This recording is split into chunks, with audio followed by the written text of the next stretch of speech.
So I've been sewing since I was like 10, probably even younger than that, honestly. My older sister went to college for fashion design when I was 6. Yeah, she's 12 years older than me. And I was just obsessed with everything about it. My earliest writings when I learned how to write was like, when I grow up, I want to be a fashion designer.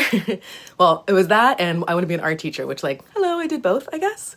Anyways, so yeah, she went to the local community college. So she came back home a lot with the projects that she was working on. I got to see her projects that she was sewing. I got to see her textbooks, her patterns, and which I still have. One of my most beloved artifacts from childhood is her textbook. It has her name in it and everything. Let's take a moment to appreciate the late 80s styling of this book, the sketches, the hair, the bathing suit styles, and also I found a line sheet from one of my very first jobs in the fashion industry with all my little fit notes written in pencil. Sweet little throwback for us.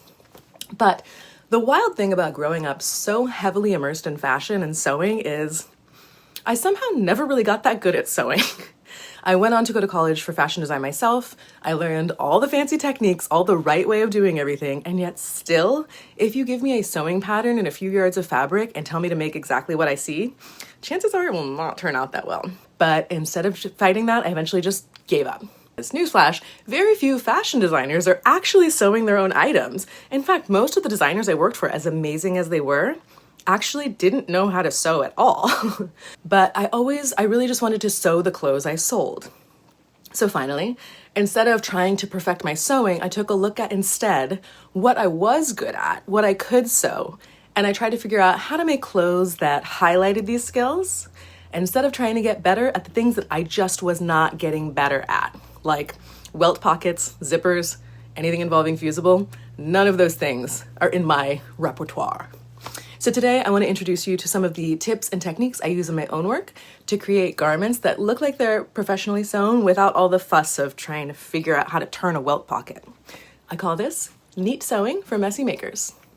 I have so much to say on this topic. So this is just like scratching the surface. I go deeper into my clothing construction methods in my free rectangle tee mini course, and I go into extensive detail on all these pattern making and sewing methods made super easy in my Softwork Intuitive Garment Design course, which PS is on sale from the day this video is live until July 24th, 2025. So be sure to check those out if you're interested. I don't run sales on this course very often, so you want to get in there while you can. Oh, and all of my courses are pre-recorded, so you can watch them on your own time, take them at your own pace, rewatch, rewind, replay, just like YouTube, but without the ads. So a disclaimer before I get into the techniques. These are for those of you, it's like the type of person who likes to start from scratch, maybe design your own styles. This is a much more DIY approach. My next video will be on actual sewing techniques, so those can be applied more holistically if you're sewing with a pattern or working with existing designs. Those are a little more like generalized. Okay, now we can jump in. So first off, and this may seem obvious, but when I try and imagine how to cut and assemble a garment that I don't already have a pattern for, so say like this shawl collar jacket that has become a staple of my soft work course, when I first attempted to imagine how to cut and sew this jacket, it seemed entirely too daunting. I didn't want to waste fabric. I didn't have the space to lay the fabric out flat to cut it. I still don't really have that kind of space. But I just had this vision of making an almost zero waste jacket with a Japanese inspired shawl collar. But it needed to come to life at a much more manageable scale for me to really figure out what was going on. So in came the tiny samples. I love these because they don't actually need to be proportional to the largest sample to figure out the order of operations. And you get to make all your mistakes on a very small scale. You can play with how the pattern pieces might lock in together when cutting, and that can help you start to plan and design your pattern. And you can write down what order everything needs to be sewn in as you go. So also, my favorite part is if you have to unpick a seam, if you're like, oh, I have to sew this first and then unpick this and sew that later, you're only unpicking like a few inches of a seam as opposed to like a few feet of a seam. I love using these as teaching models. Also, it can be much easier to see, for example, how to sew the lining into this jacket. I was able to get more close up to the camera without all the bulk of fabric in the way. You'll see me use these in my soft work course as instructionals, these little like mini samples. I also have the big ones too, but I just like having the little ones. I obviously did not invent this technique. And some of my favorite antique finds are these little stitch sampler books. Now, these were made in the day of do it right or die. So this probably would have been stitched up by like an 8 or 9 or 10-year-old who had to do them over and over and over again or get slapped on the hand with a ruler. But aside from that creepiness, I just love the thoughtfulness of these details and seeing these little relics from the past. It's so special. So next up, pockets. So I mentioned not loving welt pockets in the intro. I also don't love the curved pockets that you sew into jeans. I've sewn those plenty of times before. They're not fun, but your girl needs pockets. Nearly everything I make has pockets, but I almost always do on-seam pockets because they're really hard to mess up and they're practically invisible. My favorite option for on-seam pockets is to combine the on-seam pocket with the actual entry of the garment. So I go over exactly how to do this in my earlier video. I will link it below. It's on making the simple dirndl skirt. You can watch for the step-by-step for that at about 9.5 minutes in. Now, this does require a button or a hook and eye or something on the waistband to close it, but it's still way easier than sewing a zipper in.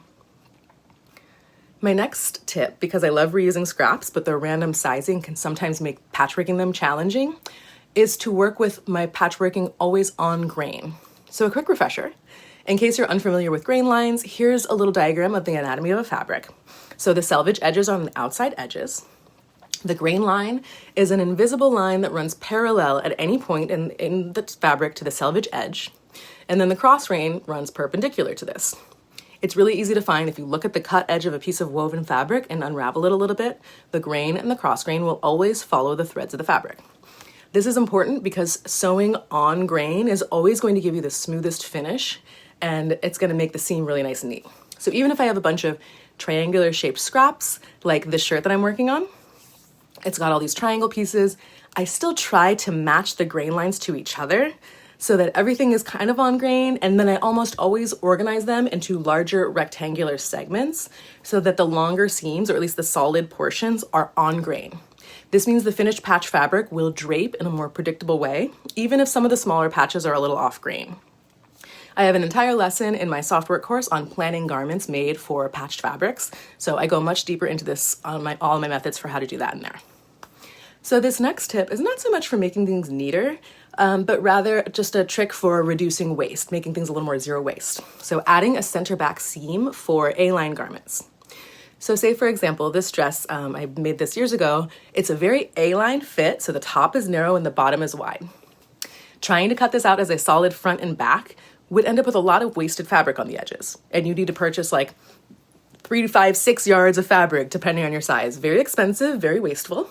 So assuming that the fabric isn't like a one-directional print, like this one where all the mushrooms are pointing upwards, or a velvet where it has a nap going in one direction, you can add a center back seam and flip the back pattern.